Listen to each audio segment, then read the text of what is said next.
Ya, salam. Perkenalkan, nama saya Wulan Agung. Dalam kesempatan ini saya akan menyampaikan mengenai sebuah materi sejarah doktrin sakramen-sakramen. Dalam presentasi ini saya ada di bawah bimbingan daripada Bapak Dr. Marulat Pasaribu. Ya, untuk menyingkat waktu, saya akan menyampaikan materi tentang sejarah doktrin sakramen-sakramen yang berkaitan dengan kontroversi yang muncul dari awal sampai pada bentuk final di masa kini. Dalam perkembangannya sejarah doktrin Kristen, telah begitu banyak kontroversi-kontroversi yang telah terjadi berkaitan dengan ajaran inti kekristenan, seperti tentang Trinitas, inkarnasi, kristologi, dan mengenai dosa. Dan dalam bagian ini, saya akan membahas mengenai sakramen-sakramen yang ada di dalam gereja, dan kita akan melihat dari sisi sejarah doktrin tentang sakramen. Sakramen berasal dari bahasa Latin sacramentum yang memiliki arti perbuatan kudus. Di dalam sejarah teologi Kristen, istilah sakramentum menjadi bagian dari diskusi teologis Kristiani. Sehingga dalam perkembangannya istilah sakramen digunakan dan diberi arti baru dalam kehidupan gereja. Dalam materi ini, saya akan lebih menjelaskan mengenai sejarah perkembangan sakramen, arti sakramen yang dipahami dalam gereja, khususnya gereja besar, yaitu Protestan dan Katolik Roma. Kemudian kita akan melihat kontroversi-kontroversi mengenai baptisan maupun mengenai perjamuan kudus, sampai kita menemukan bentuk finalnya yang diakui di masa sekarang.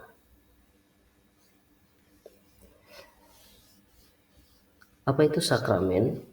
Lalu saya menjelaskan kata sakramen berasal dari bahasa Yunani yang dipakai kata mysterion, yang berarti misteri ataupun rahasia. Nah, Gerald dan Edward ini lebih menekankan kepada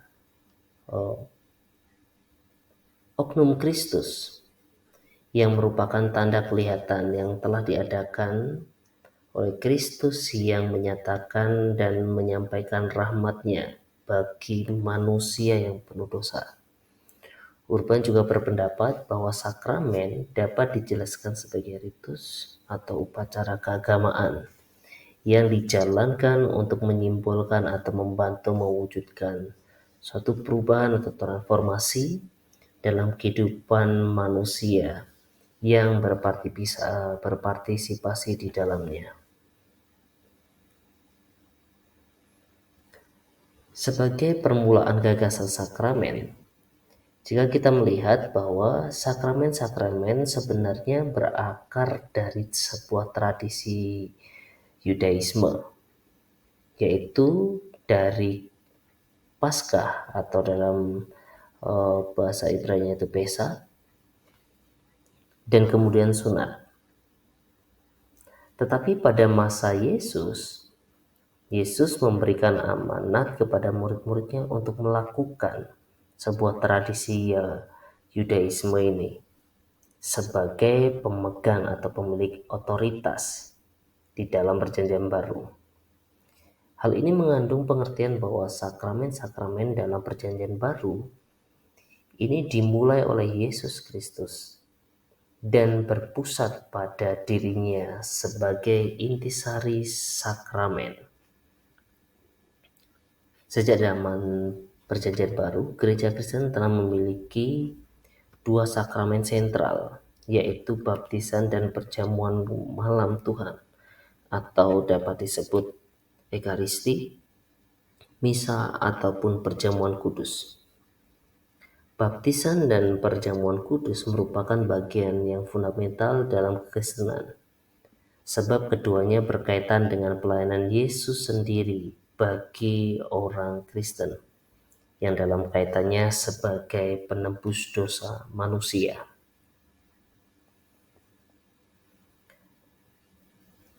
Bagian ini kita akan melihat makna baptisan dan perjamuan kudus yang muncul di dalam Alkitab, secara khusus dalam Perjanjian Baru. Perjanjian Baru merupakan wujud nyata pada keyakinan terhadap baptisan dan juga perjamuan kudus. Artinya, ajaran mengenai baptisan dan perjamuan kudus ini tidak lahir daripada manusia, tapi melainkan berasal daripada Allah sendiri. Yohanes Pembaptis merupakan orang yang menekankan kebutuhan akan pertobatan dan pengampunan.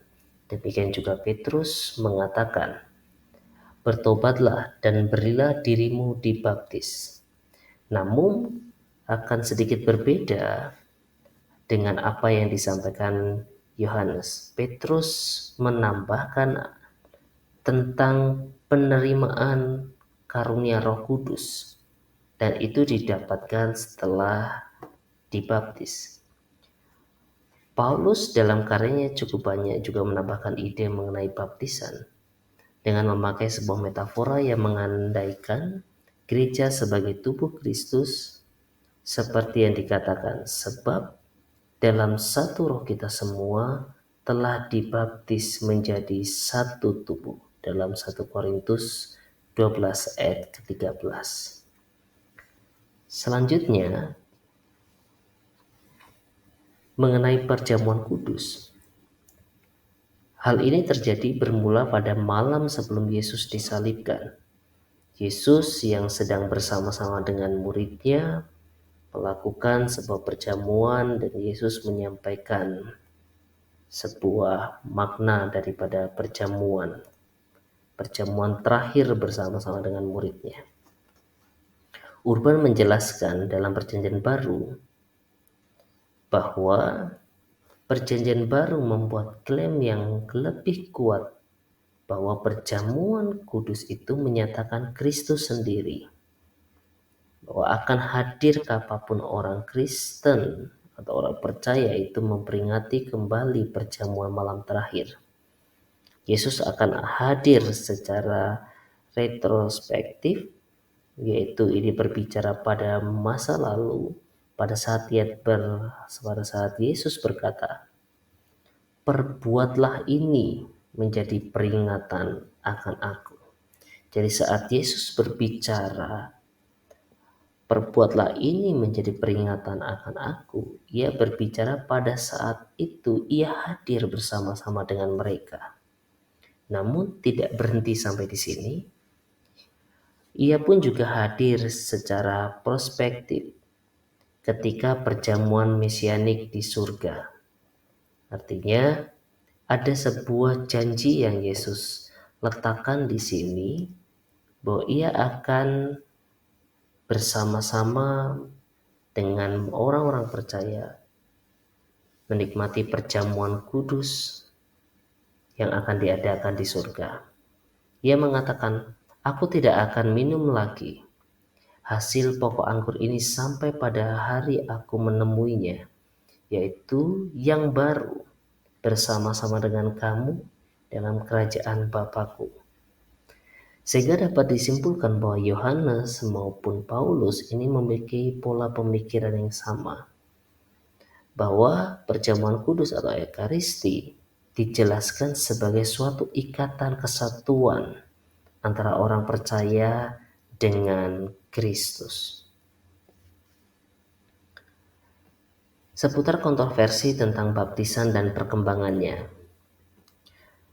Praktek yang paling awal mengenai baptisan adalah pembaptisan yang dilakukan dengan air pada malam Paskah, yang kemudian diikuti dengan pengurapan dan komuni pertama. Dan ini terjadi pada masa jemaat mula-mula. Pada abad yang kedua, muncul persoalan yang mengacu kepada praktek awal baptisan, yang menyatakan bahwa dosa-dosa setelah pembaptisan tidak dapat diampuni.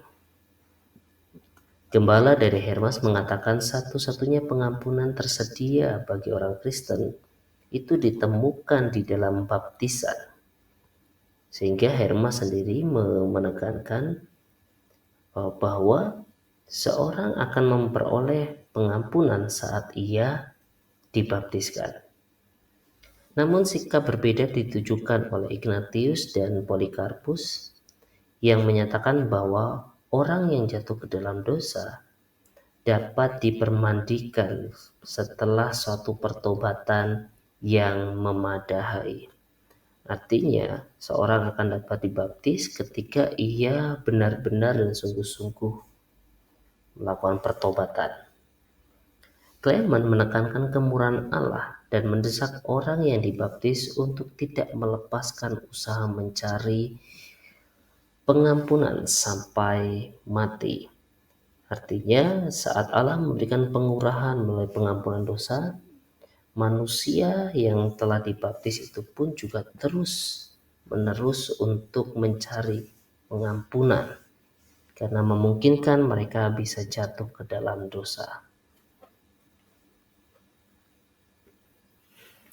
Pada awal abad ketiga, melalui karyanya, Om Baptism, Tertullianus merepresentasikan suatu yang menonjol dari risalah pertama tentang salah satu sakramen Injil, yaitu baptisan. Namun berikutnya melalui karyanya yang berjudul Again Marcion, ia meringkas ajaran tentang baptisan yang menjelaskan bahwa baptisan terdiri dari 4 unsur karunia, yaitu penghapusan dosa, pelepasan dari kematian, kelahiran kembali, dan penganugerahan Roh Kudus.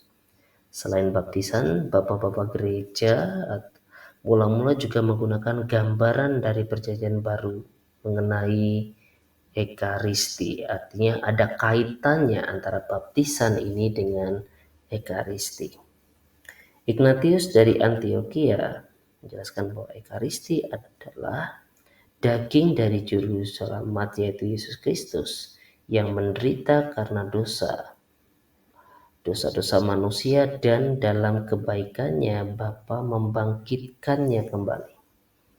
Terminologi mengenai pengorbanan juga telah disampaikan oleh Justinus Martin, Clement dari Alexandria, Tertullianus, dan Cyprianus, yang menyatakan makna dari Ekaristi adalah sebagai persembahan korban. Kemudian sampai pada abad yang keempat, berkenaan dengan hal tersebut belum ada kesepakatan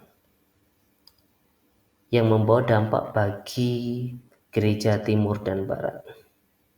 Di timur, penetapan rasuli memberikan suatu prosedur bahwa untuk pendamaian orang-orang berdosa sesudah pembaptisan.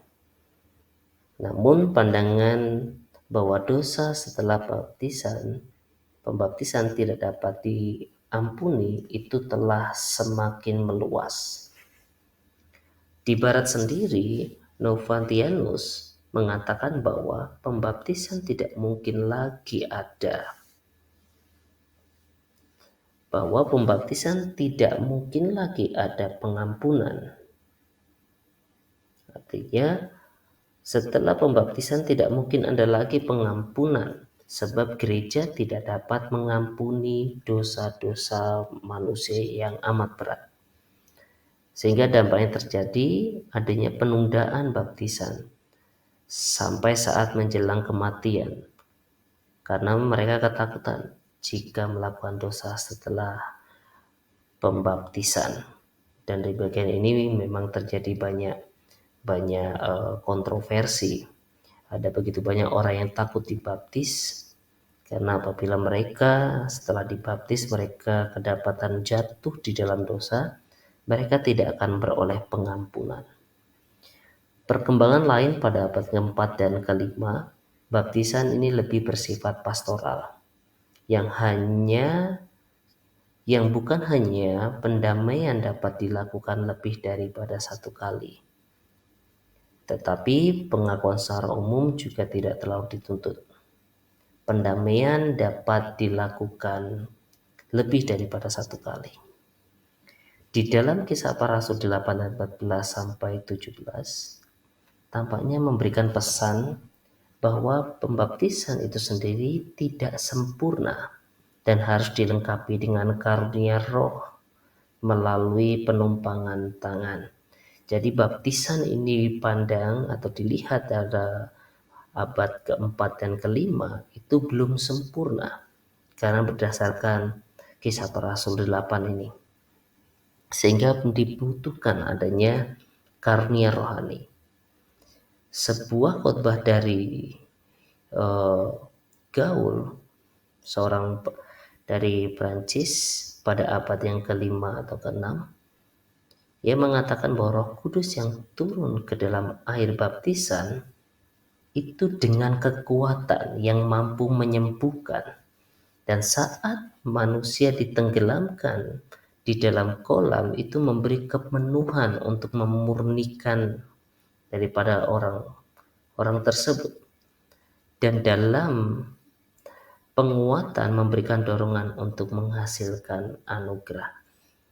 Itulah yang dipahami pada mengenai baptisan pada abad yang kelima atau keenam. Pada abad pertengahan tahun 1100 sampai 1164, Petrus Lombardus menjelaskan kebajikan dalam penguatan merupakan karunia Roh Kudus yang dikaruniakan dalam baptisan untuk pengampunan dosa. Dengan berlanjutnya praktek baptisan yang mengizinkan semua orang dibaptis, membuat Agustinus pun ikut berargumen, sehingga ia mendukung untuk anak-anak pun turut dibaptis. Namun hal ini sangat berbeda dan mendapatkan perlawanan daripada Thomas Aquinas yang tidak sepaham dengan Agustinus mengenai baptisan anak. Ia memiliki pandangan bahwa sakramen baptisan tidak semestinya diberikan kepada mereka yang mampu memahami dengan akal budinya mengenai sakramen. Artinya, bagi mereka yang tidak memiliki kemampuan atau tidak memahami dengan benar tentang baptisan, mereka tidak layak untuk dibaptis. Kemudian kita berlanjut mengenai kontroversi tentang perjamuan kudus dan perkembangannya. Mulai daripada abad keempat dan abad kelima, pemahaman tentang perjamuan kudus ini masih dipahami sebagai suatu persembahan korban, bahwa roti dan anggur itu sebagai tubuh dan darah Kristus yang dipersembahkan. Pandangan Ambrosius mengenai Ekaristia atau perjamuan kudus, ia memandang ini dipandang sebagai persembahan kurban, sebab ia percaya bahwa roti dan anggur itu diubahkan menjadi tubuh dan darah Kristus. Hal yang sama juga telah diajarkan oleh Agustinus. Ia mengatakan bahwa perjamuan kudus adalah suatu persembahan kurban, dan kurban itu adalah tubuh Kristus. Roti hanyalah sekedar tanda dari tubuh Kristus. Hal yang mendasarinya adalah bahwa Yesus tidak ragu-ragu saat ia berkata, "Inilah tubuhku yang diserahkan bagi kamu."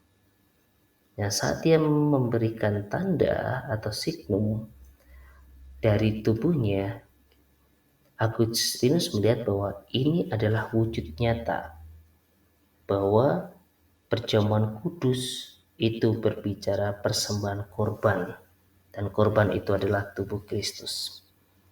Atas dasar ini, konsep Agustinus mengenai perjamuan kudus ini lebih bersifat simbolik.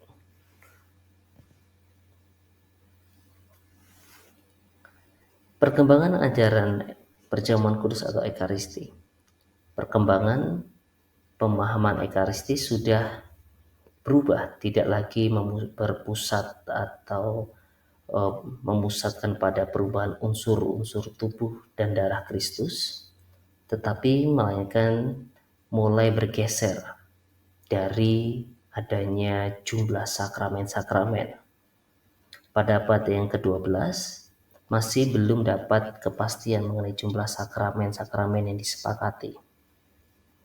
Peter Damiani merupakan seorang asket dan teolog, telah menghitung ada 12. Menurutnya ada 12 sakramen yang terdiri dari baptisan, konfirmasi, pengurapan orang sakit, penghabisan uskup, pengurapan raja-raja, penabisan gereja, pengakuan iman, penabisan para kanonis, penabisan para birawan, para asket dan biarawati, serta pernikahan, yang beberapa juga dikenal di kalangan gereja Katolik.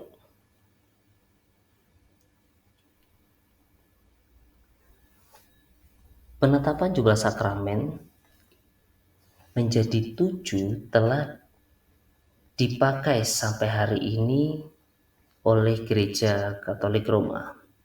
Melalui ini kita tahu bahwa dari 12 itu telah diadopsi ada 7 sakramen yang diakui oleh gereja Katolik Roma. Mulai sejak zaman Petrus Lombard.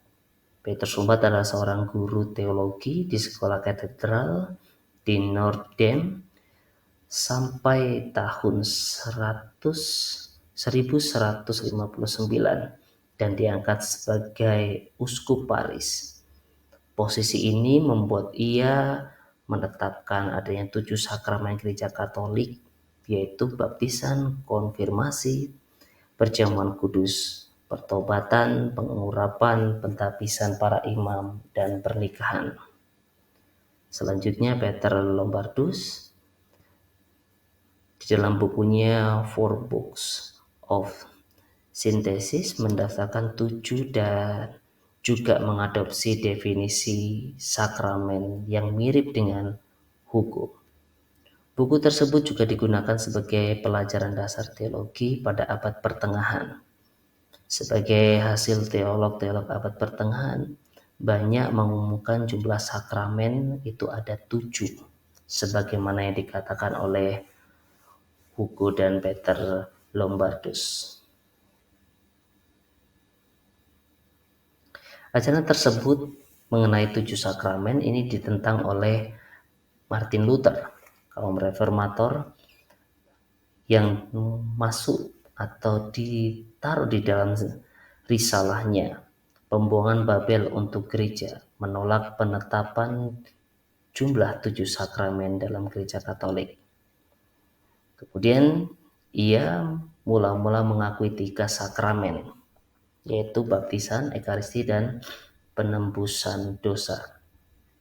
Akan tapi di akhir tulisannya ia tidak mengakui penembusan dosa sebagai sakramen, karena menurutnya kedua ciri yang mendasar dari sakramen adalah firman Allah dan tanda lahir yang dapat dilihat.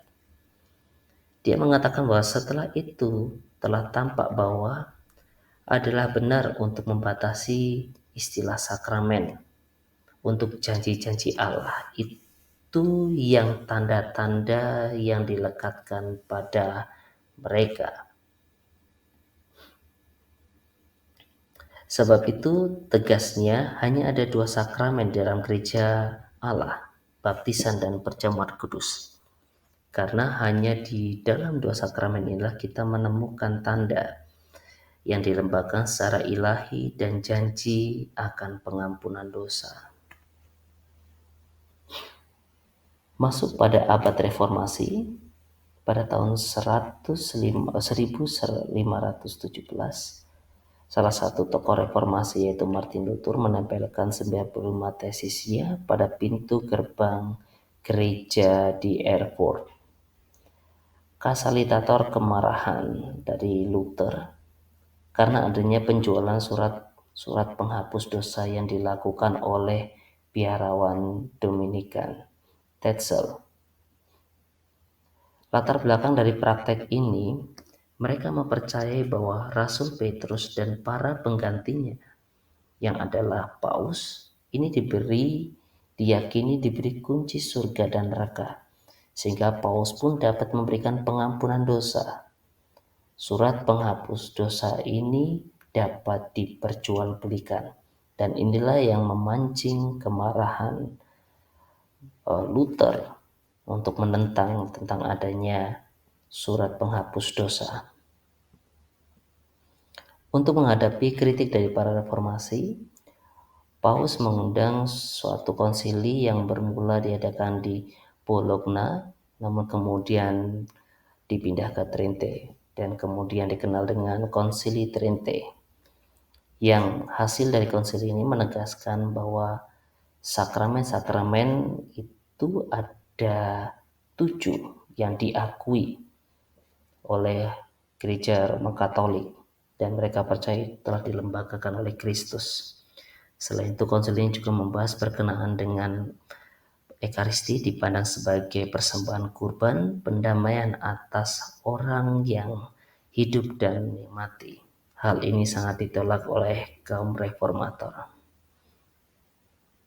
Berkait dengan baptisan anak, hanya Luther, Zwingli, dan Calvin saja yang mengembangkan baptisan anak ini dengan berbagai alasan. Namun, Anabaptis dengan lantang dan mengatakan bahwa baptisan anak harus dihapus. Namun, berkenaan dengan baptisan dosa asali, semua reformator atau kaum reformator menolak ide baptisan dosa asali harus disingkirkan. Mereka menyetujui pendapat Calvin yang mengatakan bahwa baptisan itu kita dilepaskan dan dibebaskan dari dosa turunan dan dari kerusakan yang telah diteruskan dari Adam seluruhnya kepada keturunannya. Menjelang akhir abad ke-18, kritik Immanuel Kant atas metafisik perkembangan sejarah pemikiran ini memperkuat kaum Protestan atas transubstansiasi atau perubahan dan ide tentang misa atau perjamuan kudus sebagai persembahan korban. Friedrich juga mendasarkan suatu teori koheren tentang perjamuan kudus malam di atas keyakinan Protestan pada persekutuan dengan Kristus dalam perasaan atau pengalaman. Urban menjelaskan seperti yang diungkapkan, inilah tubuhku, inilah darahku. Ini mengandung arti pemberian diri yang menyatu dengan keseluruhan kasih Kristus yang memperdamaikan. Dan bentuk final daripada kontroversi yang timbul mengenai sakramen mulai dari masa bapak-bapak gereja sampai sekarang, gereja Protestan sampai sekarang mengakui adanya 2 sakramen, yaitu baptisan dan perjamuan kudus. Sehingga sebagai kesimpulan, tidak dapat disangkali bahwa kontroversi tentang doktrin sakramen masih ada hingga saat ini.